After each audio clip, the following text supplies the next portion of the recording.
రాష్ట్రంలో law and order నాశనం చేస్తున్నారని మాజీ సీఎం జగన్ ఆరోపించారు.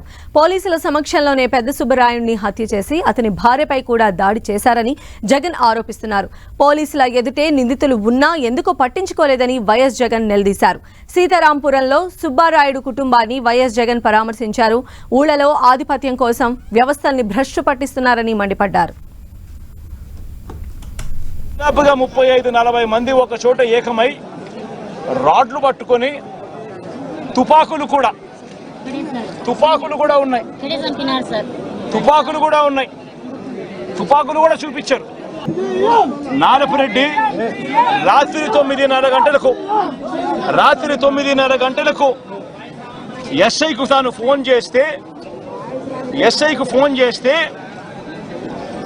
ఎస్ఐ ఆ తర్వాత కొద్దిసేపటికి ఎస్ఐ రావడం జరిగింది. ఎస్ఐతో పాటు 2 కానిస్టేబుల్లు వచ్చి గ్రామానికి వచ్చి గ్రామంలో ఉన్న పరిస్థితులన్నీ కూడా చూసి ఎస్ఐ సిఐకి ఫోన్ చేయడము, డిఎస్పీలకు ఫోన్లు చేయడము వీళ్ళ కళ్ళ ముందనే కనిపిస్తా ఉంది. ఒక్కరూ కూడా రారు, పోలీసులు అదనపు బలగాలు రావు. సాక్షాత్తు పోలీసుల సమక్షంలో ఇదే సీతారాంపురం అనే ఇదే గ్రామం జిల్లా కేంద్రమైన నంద్యాలకు ఇక్కడ నుంచి డిఎస్పీ ఆఫీసు కేవలం 10 నిమిషాల దూరం, ఎస్పీ ఉండేది కేవలం 10 కిలోమీటర్ల దూరంలో ఎస్పీ ఉన్నాడు నంద్యాల హెడ్ క్వార్టర్స్ లో. ఇటువంటి పరిస్థితుల్లో ఈ గ్రామానికి కనుక పోలీసులు కనుక పంపించి ఉండింటే, ప్రొటెక్షన్ పంపించి ఉండింటే ఈ గ్రామంలో ఘటన జరిగి ఉండేది కాదు. సాక్షాత్తు ఎస్ఐ చూస్తా ఉన్నాడు, సాక్షాత్తు కానిస్టేబుల్ చూస్తా ఉన్నారు. వీళ్ళందరూ చూస్తా ఉండగానే అదనపు బలగాలు ఏ ఒక్కరూ కూడా ఇక్కడికి రాకుండా 12:20 ఏకంగా స్వైర విహారం చేస్తూ ఏకంగా ఇక్కడే ఇదే స్పాట్లోనే ఈ గ్రామానికి సంబంధించిన అన్యాయమైన నాయకుడు, ఇక్కడ సంబంధించిన ఎమ్మెల్యేకి సంబంధించిన ప్రోద్బలం, ఇక్కడికి సంబంధించిన చంద్రబాబు నాయుడు గారు, లోకేష్ గారు, వాళ్ళిద్దరి అండదండలు, వీళ్ళందరి అండదండలతో పోలీసులు ఎవరూ కూడా పంపించకుండా, పోలీసులు ఎవరూ కూడా ఇక్కడికి రాకుండా సాక్షాత్తు ఎస్ఐ సమక్షంలో, సాక్షాత్తు 2 కానిస్టేబుల్ సమక్షంలో స్వైర విహారం చేస్తూ ఏకంగా నరకడం జరిగారు. సుబ్బరాయుడిని హతమార్చారు, మిగతా 2 కొట్టారు, మిగతా 2 కుటుంబాలలో కొట్టారు. చివరికి సుబ్బరాయుడు భార్య పెద్దమ్మను నరికారు. ఇవన్నీ ఇక్కడే జరిగాయి, ఇదే గ్రామంలో జరిగాయి. మనుషులు కనిపిస్తా ఉన్నారు కానీ ఎవరు కూడా ఆపే కార్యక్రమం చేయరు. చేతుల్లో రాడ్లు కనిపిస్తా ఉన్నాయి, చేతుల్లో కత్తులు కనిపిస్తా ఉన్నాయి, మనుషులు తిరుగుతా ఉన్నారు. మనుషులు ఏదో ఘటన జరగబోతా ఉందని తెలుస్తా ఉంది, అయినా కూడా ఎస్ఐ ప్రేక్షక పాత్రే పోషిస్తాడు.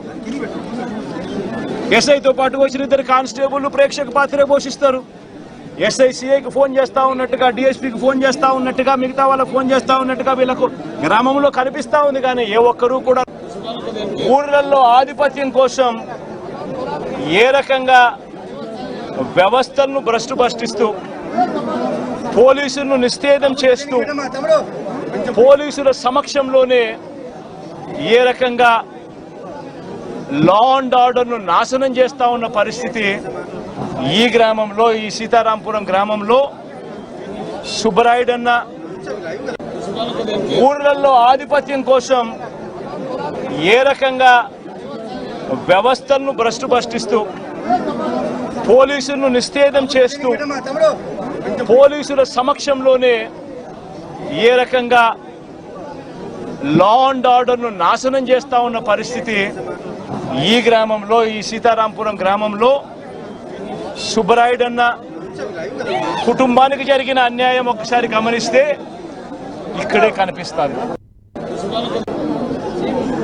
ఇక్కడ సంబంధించిన ఎమ్మెల్యేకి సంబంధించిన ప్రోద్బలం, ఇక్కడికి సంబంధించిన చంద్రబాబు నాయుడు గారు, లోకేష్ గారు, వాళ్ళిద్దరి అండదండలు, వీళ్ళందరి అండదండలతో పోలీసులు ఎవరూ కూడా పంపించకుండా పోలీసులు ఎవరు కూడా ఇక్కడికి రాకుండా సాక్షాత్తు ఎస్ఐ సమక్షంలో, సాక్షాత్తు ఇద్దరు కానిస్టేబుల్ సమక్షంలో స్వైర విహారం చేస్తూ ఏకంగా నరకడం జరిగారు.